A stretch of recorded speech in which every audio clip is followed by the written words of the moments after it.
Hi hello friends, नमस्ते, आदाब, सत श्री अकाल, अस्सलाम वालेकुम। कैसे हैं आप सब? आई होप आप सब बहुत अच्छे होंगे। मैं भी बहुत बढ़िया हूँ। तो friends, welcome back to my YouTube channel. और दोस्तों, जो चैनल पर न्यू है, फर्स्ट टाइम वीडियो देख रहे हो, तो वीडियो स्टार्ट होने से पहले चैनल को सब्सक्राइब कर लीजिए ताकि आप हमारे आने वाले वीडियोस की कोई भी नोटिफिकेशन को मिस ना कर सके। फ्रेंड्स, आज हम जिस वीडियो पे रिएक्ट करने वाले हैं वो आज की वीडियो जो है हमारी मोहम्मद सीरीज की वीडियो होने वाली है, यानी कि मोहम्मद सबके लिए पार्ट 4 पे रिएक्ट करने वाले हैं। तो चलिए दोस्तों, वीडियो को स्टार्ट करते, देर ना करते हुए हेडफोन्स लगा लीजिए, वीडियो स्टार्ट करते हैं। अस्सलाम वालेकुम दोस्तों, कैसे हो? उम्मीद है कि सब खैरियत से होंगे। अल्लाह आप लोगों को ऐसे ही खुश रखे। सरकार दो आलम सल्लल्लाहु अलैहि वसल्लम की पूरी जिंदगी पर बनने वाली वीडियो सीरीज का, जिसका नाम मोहम्मद सब के लिए है, उसका ये चौथा हिस्सा यानी पार्ट 4 है। कल हमने सरकार दो आलम सल्लल्लाहु अलैहि वसल्लम की पैदाइश के बारे में बड़ा तफसील से सुना, लेकिन क्या आपको पता है जिस साल सरकार दो आलम सल्लल्लाहु अलैहि वसल्लम की पैदाइश हुई उस साल को अरबी में आमुल फील कहते हैं। आम अरबी में साल को कहते हैं और फील हाथी को कहते हैं, यानी हाथियों वाला साल। इसलिए कि उसी साल हाथियों वाला एक बहुत बड़ा वाकया हुआ था, जिसका जिक्र कुरान पाक की एक सूरत जिसका नाम भी सूरह फील है, यानी हाथी वाली सूरत, खास उस सूरत में उस पूरे वाकये का जिक्र है। हुआ ये था कि काबे की अजमत और लोगों के दिल में काबे की अकीदत और शोहरत से जल भुनकर यमन के गवर्नर अबरहा ने इरादा किया कि क्यों ना यमन में भी एक ऐसा शानदार कनीसा गिरजा घर बनाया जाए जिसकी मिसाल दुनिया में कहीं भी ना हो, और वो काबे से भी बड़ा और खूबसूरत हो।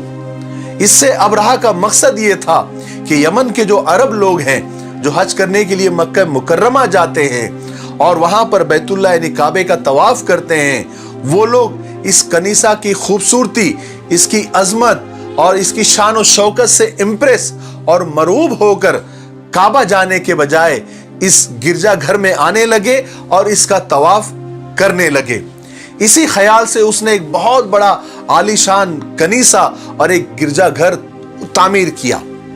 इसी ख्याल से अबरहा ने एक बहुत बड़ा और आलीशान कनीसा और गिरजा घर तामीर किया, और बहुत बुलंद, बहुत आलीशान, कि नीचे खड़ा हुआ आदमी ऊपर नजर नहीं डाल सकता था, और उसको सोने, चांदी, हीरे जवाहरात से आरास्ता और पैरास्ता यानी सजाया धजाया, और पूरे मुल्क में ऐलान कर दिया कि अब यमन के लोग मक्का न जाए, काबा न जाए, बल्कि वो अपना हज, अपना तवाफ यहीं पर करे, इसी कनीसा में आकर तवाफ करे और इसी कनीसा में आकर वो इबादत करे।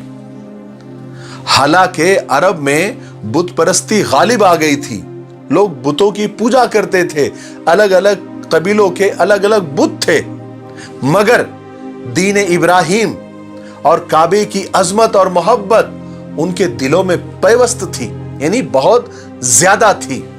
इसलिए कुरैश के कबीले के साथ साथ अरब में जितने भी कबीले थे, सब के अंदर ये अबरहा का ऐलान सुनकर गम और गुस्से की एक लहर दौड़ गई। कुरैश में खास तौर से गुस्सा इतना ज्यादा था कि कुरैश के एक नौजवान ने रात के वक्त कनीसा में दाखिल होकर वहां पर गंदगी कर दी और कनीसा को पूरा आलूदा और बदबूदार कर दिया।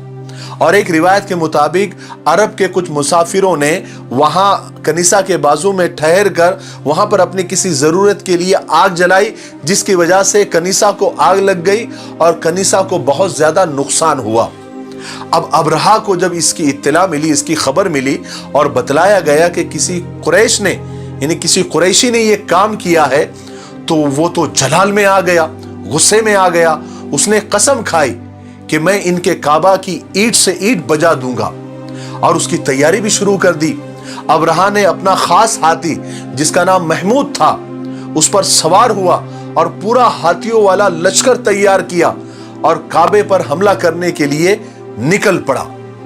पूरा लश्कर हाथियों वाला था, क्योंकि अबरहा का प्लान यह था कि काबा के सुतूनों में लोहे के मजबूत और लंबी जंजीरें बांधकर उनको हाथियों के गले में बांध दिया जाए और हाथियों को हाँक दिया जाए, तो होगा ये कि एक ही झटके में सारा बैतुल्ला और पूरा काबा नाउजुबिल्लाह जमीन पर आकर गिर जाएगा और एक ही झटके में काम खत्म हो जाएगा।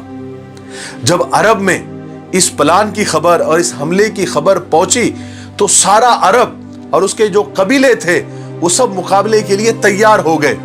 रास्ते में कुछ कबीलों ने अबरहा का मुकाबला करने की कोशिश भी की, लेकिन इतने बड़े हाथियों के लश्कर के सामने वो नाकाम हो गए। फिर हुआ ये कि ये लश्कर मक्का के करीब एक जगह का नाम है मगमस, वहां पर पहुंच गया जहां पर कुरैश के ऊंट चर रहे थे। अबरहा के लश्कर ने सबसे पहले उन पर हमला करके सारे ऊंटों को गिरफ्तार कर लिया, जिनमें से 200 ऊंट सरकार दो आलम सल्लल्लाहु अलैहि वसल्लम के दादा अब्दुल मुत्तलिब के भी थे। अबरहा ने यहां पहुंचकर अपना जो सफीर होता है, अपना जो दूत होता है जिसका नाम हन्नाता हमीरी था, उसको मक्का शहर में भेजा और कहा कि जाओ कुरैश के सरदारों को जाकर इत्तला करो, उनको खबर करो, उनको वार्निंग दो कि अबरहा और हम लोग तुमसे जंग करने के लिए नहीं आए हैं। हमारा मकसद सिर्फ काबे को गिराना है, काबे को ढाना है। अगर तुम उसमें रुकावट बनते हो तो फिर तुम्हें भी नुकसान होगा, इसका हम जिम्मेदार नहीं होंगे। हन्नाता हमीरी जो कि अबरहा का सफीर था, जब मक्का में दाखिल हुआ तो सब ने अब्दुल मुत्तलिब का पता दिया, क्योंकि वही कुरैश के सबसे बड़े सरदार थे। तो हन्नाता हमीरी ने अब्दुल मुत्तलिब से गुफ्तगू की और अबरहा का पैगाम पहुंचाया। तो एक रिवायत के मुताबिक अब्दुल मुत्तलिब ने जो जवाब दिया वो ये था कि अबरहा से जाकर कहो कि हम भी तुमसे कोई जंग का इरादा नहीं रखते और ना हमारे पास इतनी ताकत है कि तुम्हारे हाथियों वाले लश्कर से हम मुकाबला कर सकें। अलबत्ता मैं इतना बताए देता हूं कि जिस घर को तुम ढाने के लिए आए हो, गिराने के लिए आए हो, ये अल्लाह का घर है और उसके खलील इब्राहिम अलैहिस्सलाम का बनाया हुआ है और अल्लाह खुद उसकी हिफाजत का जिम्मेदार है। अगर तुम लोग अल्लाह से जंग का इरादा रखते हो तो फिर तुम जो चाहे वो करो, फिर आगे ये भी देख लेना कि अल्लाह ताला तुम्हारे साथ क्या मामला करते हैं। तो हन्नाता हमीरी की तो बात समझ में आ गई, तो उसने कहा अब्दुल मुत्तलिब से कि आप एक काम करें, आप मेरे साथ चले, मैं आपको अबरहा बादशाह से मिलाता हूं, आप जो भी है सामने आमने बैठकर बात करें। तो अब्दुल मुत्तलिब ने कहा ठीक है। दोनों मिलकर अबरहा के पास गए। अबरहा ने जब अब्दुल मुत्तलिब को देखा, बिल्कुल ऊंचे पूरे बड़े वजी आदमी थे, यानी बारोब आदमी थे। वो देखकर, यानी अब्दुल मुत्तलिब को देखकर वो इतना मुतासिर हुआ कि अपने तख्त से नीचे उतर गया और अब्दुल मुत्तलिब को अपने बराबर बिठाया और बड़े अदब के साथ पूछा कि आप किस मकसद से और किस गर्ज से आए हैं। हालांकि एक रिवायत के मुताबिक अबरहा के दिल में यह था कि अब्दुल मुत्तलिब गिड़गिड़ाएंगे, मिन्नतें करेंगे और हाथ जोड़ेंगे और कहेंगे कि आप काबे को ना गिराए, हम आपसे माफी चाहते हैं, या तो फिर आपको जो चाहिए, जो पैसा वगैरह जो चाहिए हम देने को तैयार है। या अबरहा के दिल में यह भी एक बात थी समझौते वाली कि ऐसा समझौता कुछ अब्दुल मुत्तलिब के साथ बैठकर हो जाए कि ठीक है, हम काबे को नहीं गिराते हैं, एक काम करते हैं कि एक साल यहां मक्का में हज करेंगे और एक साल यमन आकर कनीसा के पास हज करेंगे, एक साल यहां एक साल वहां। ऐसे अबरहा के दिल में था।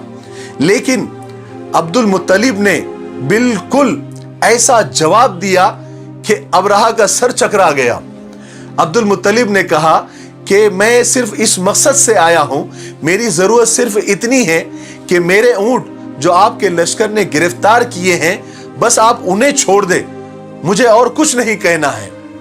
अबरहा तो जैसे ढीला पड़ गया, उसका जो समझौते का प्लान था वो तो सारा चकनाचूर हो गया। तो अबरहा ने दिल में गुस्सा दबाते हुए जनाब अब्दुल मुत्तलिब से कहा कि मैंने आपको जब पहली बार देखा तो मेरे दिल में आपके लिए बड़ी इज्जत, बड़ी वक़्त हुई थी, मगर अभी आपने जो बात की ना, उससे आपकी पूरी इज्जत खत्म हो गई। मेरी नजर में आप गिर गए। आपको सिर्फ अपने 200 ऊंटों की फिक्र है, जबकि आपको मालूम है कि आपका काबा जो कि आपका दीन है, मैं उसको गिराने, उसको ढाने के लिए आया हूं, और उसके बारे में आपने एक भी बात नहीं की, जरा सी भी गुफ्तगू नहीं की। तो अब्दुल मुत्तलिब ने बड़े इत्मीनान के साथ जवाब दिया कि देखिए, ऊंटों का मालिक तो मैं हूं, इसलिए मुझे उनकी फिक्र है, मैं इसलिए आपके पास आया हूं, और काबा उसका मालिक मैं नहीं हूं, उसका मालिक तो वो अजीम हस्ती है और वो अपने घर की हिफाजत करना जानता है। अब्रहा ने गुस्से में कहा कि तुम्हारा खुदा भी आज मेरे हाथ से उसके घर को बचा नहीं सकेगा। अब्दुल मुत्तलिब ने बड़ी बेनियाजी के साथ जवाब दिया, तुम्हें इख्तियार है, तुम जो चाहे वो करो। बहरहाल अब्दुल मुत्तलिब के ऊंट अब्रहा ने वापस कर दिए। अब्दुल मुत्तलिब अपने ऊंटों को वापस लेकर मक्का तो आ गए, लेकिन काबे के दरवाजे की जंजीरों को पकड़कर दुआ में मशगूल हो गए।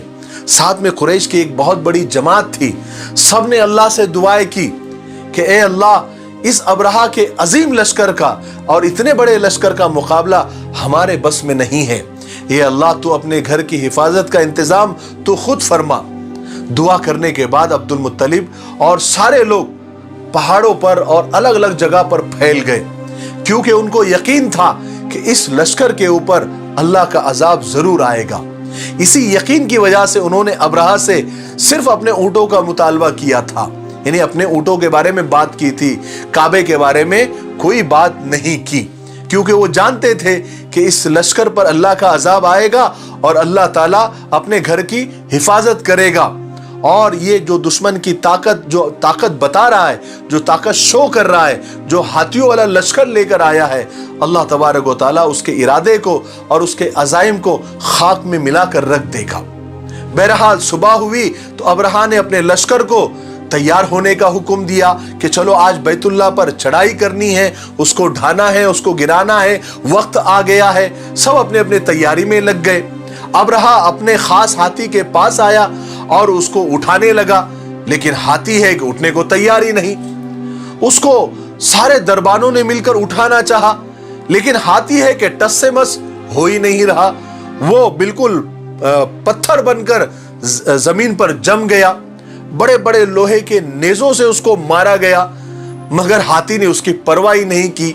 यहां तक कि उसके नाक में लोहे के आंकड़े डालकर उसको खींचने की कोशिश की गई, लेकिन वो हाथी खड़ा ही नहीं हुआ। हाँ, इतना जरूर हुआ कि उस हाथी के मुंह को यमन की तरफ करते तो उठ के खड़ा हो जाता, मुल्क शाम की तरफ करते तो भी उठ के खड़ा हो जाता, और मक्का की तरफ करते तो बैठ जाता और जमीन पर जम जाता। अब ये तो अल्लाह का करिश्मा था जो यहां जाहिर हुआ। दूसरी तरफ दरिया की तरफ से कुछ खास परिंदों की कतारें झुंड की शक्ल में आती हुई नजर आई। हर परिंदे के साथ 3 कंकरियां थी, और कंकरियां बिल्कुल चने और मसूर के बराबर थी, एक चोंच में और 2 पंजों में। और परिंदे भी बड़े अजीब तरह के थे जो इससे पहले दुनिया में नहीं देखे गए। जिस्म में कबूतर से भी छोटे थे और उनके पंजे लाल और सुर्ख थे। हर पंजे में एक एक कंकर और चोंच में एक कंकर था। वो फौरन आए और अब्रहा के लश्कर के ऊपर बिल्कुल छा गए, यहां तक के अब्रहा के लश्कर के ऊपर उन परिंदों की वजह से बिल्कुल छाव और साये की तरह हो गया। सूरज नजर ही नहीं आ रहा था। अब हुआ यह कि परिंदों ने अब्रहा के लश्कर को घेर लिया। अब उन परिंदों ने वो कंकरियां छोड़ना यानी गिराना शुरू की, तो एक एक कंकरी बंदूक की गोली की तेजी से जमीन पर आती थी और फौजी के सर में घुसकर उसके बदन को पार करते हुए हाथी के जिस्म में घुसकर जमीन में धंस जाती थी, जिसकी वजह से वो फौजी भी और हाथी भी जमीन पर लुढ़क जाते थे। अल्लाह का दूसरा अजाब अब्रहा के लश्कर पर यह आया कि खारिश की यानी खुजली की बीमारी फैल गई वो कंकरियां गिरने के बाद, और तमाम लश्कर को इतनी, जो बच गए थे उनको इतनी जोर से खुजली आई कि जब वो खुजाते थे तो चमड़ी हाथ में आ जाती थी, उनकी चमड़ी उतरने लगी, जिसकी वजह से भगदड़ मच गई। ये अजाब देखकर हाथी खुद भागकर खड़े हुए, बिल्कुल तितर बितर मामला हो गया। यहां तक कि किताबों में आता है कि बहुत सारे अब्रहा के फौजी अपने ही हाथियों के पैरों तले रौंद कर मारे गए। लेकिन अब्रहा, चूंकि ये तो बादशाह था, ये सबसे बड़ा था, इसलिए अल्लाह तबारक व तआला को इसको सख्त सजा देनी थी, इसको तड़पा तड़पा कर मारना था, क्योंकि अल्लाह के घर को गिराने के लिए आया था। तो वो फौरन हलाक नहीं हुआ। अल्लाह ने उसको फौरन हलाक नहीं किया, बल्कि उसके जिस्म में ऐसा जहर चढ़ गया, सरायत कर गया कि उसका एक एक जोड़ सड़कर गिरने लगा, आहिस्ता आहिस्ता। इसी हाल में वो वापस यमन भी लाया गया और दारुल हुकूमत, जो यमन की दारुल हुकूमत थी, सना पहुंचते पहुंचते उसका सारा बदन टुकड़े टुकड़े होकर बह गया और वो वहीं पर मर गया। और इसी तरह अल्लाह तबारक व तआला ने अबरहा को हलाक किया और अपने घर की हिफाजत की। आज के लिए इतना काफी है, क्योंकि वीडियो काफी लंबी हो रही है। 5वें हिस्से में हम सुनेंगे कि सरकार दो आलम सल्लल्लाहु अलैहि वसल्लम के पैदा होने के बाद, इस दुनिया में आने के बाद दुनिया में क्या क्या अजीब करिश्मे हुए, यहूदी दुनिया में किस तरह खलबली मची, कहां क्या हुआ, दुनिया के कोने कोने में किस तरह सरकार के आने की खबर पहुंची और जमीन से लेकर आसमानी दुनिया तक किस तरह खुशियां मनाई जाने लगी। बस थोड़ा इंतजार करें, तब तक मेरे लिए, पूरी उम्मत के लिए और पूरी इंसानियत के लिए खैर और भलाई की दुआ करते रहें। अस्सलामु अलैकुम व रहमतुल्लाहि व बरकातुहू।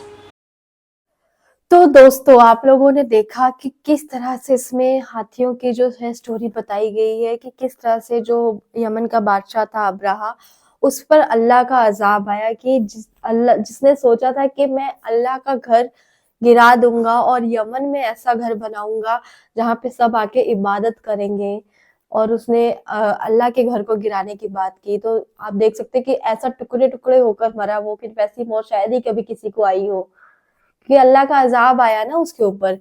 तो इसी तरह ठीक आपको पता ही है दोस्तों कि अभी एक मामला चल रहा है, बहुत ही सनसनी न्यूज भी बन रखा है कि जो किसी ने शायद हमारे गरीब नवाज की दरगाह को भी जो है बताया था कि यहाँ पे मंदिर है और इसको हटा देना चाहिए दरगाह को, और यहाँ पे मंदिर बना है जो नीचे तहखाने में है। या अब ये बात कहाँ तक सच है कहाँ तक झूठ है वो हमें नहीं पता, पर कहीं ना कहीं ये बात की गई है। तो अब उस पे आप सोच सकते हैं कि ये इतने साल पहले जब यमन का जो बादशाह था उसके ऊपर जब अजाब आया था, तो आजकल के जो लोग हैं जो 2 कौड़ी में बिक जाते हैं, उनके ऊपर जब अल्लाह का अजाब आएगा तो क्या हाल होगा उनका, ये ना मैं सोच सकती हूँ ना आप सोच सकते हैं, हमारी सोच से बहुत परे होगा।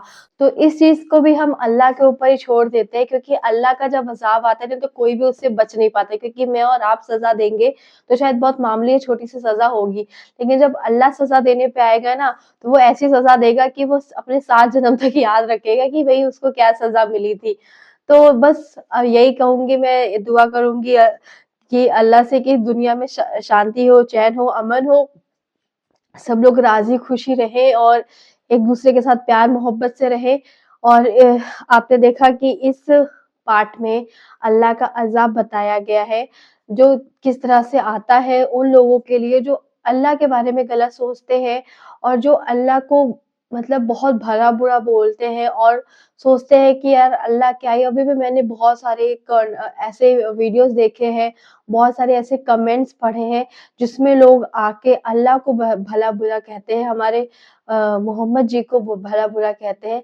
लेकिन मैं उन लोगों को कुछ भी नहीं कहना चाहूंगी, कोई भी जवाब नहीं देना चाहती, क्योंकि मैं जवाब नहीं दूंगी, समय आपको खुद जवाब देगा और अल्लाह ताला हमारा बैठा हुआ है आपको जवाब देने के लिए। तो जो भी आप कमेंट्स कर रहे हो, जो भी आप वीडियोस बना रहे हो, हेटेड वीडियोस बना रहे हो, गलत बोल रहे हो अल्लाह के बारे में या फिर हमारे मोहम्मद के बारे में, वो सब कुछ आपके जो है ना खाते में लिखा जा रहा है। वो जब अजाब आएगा ना तब आपको पता चल जाएगा कि आपके साथ क्या हुआ। बाकी आप कहने को मुझे गाली दो, जो मर्जी बोलो, चाहे अल्लाह को गाली दो, हमें वो गाली लग नहीं रही है, ठीक है। बस वो आपके जो है ना खाते में लिखा जा रहा है कि आपने क्या क्या गलत किया, क्या क्या गलत नहीं किया है। तो वो आपका जब लास्ट टाइम आएगा ना तब आपको पता चल जाएगा, अल्लाह खुद आपको सजा देगा। हम कोई नहीं होते सजा देने वाले, हम गाली देकर अपना मुंह गंदा नहीं करेंगे, आप गंदा करते रहिए।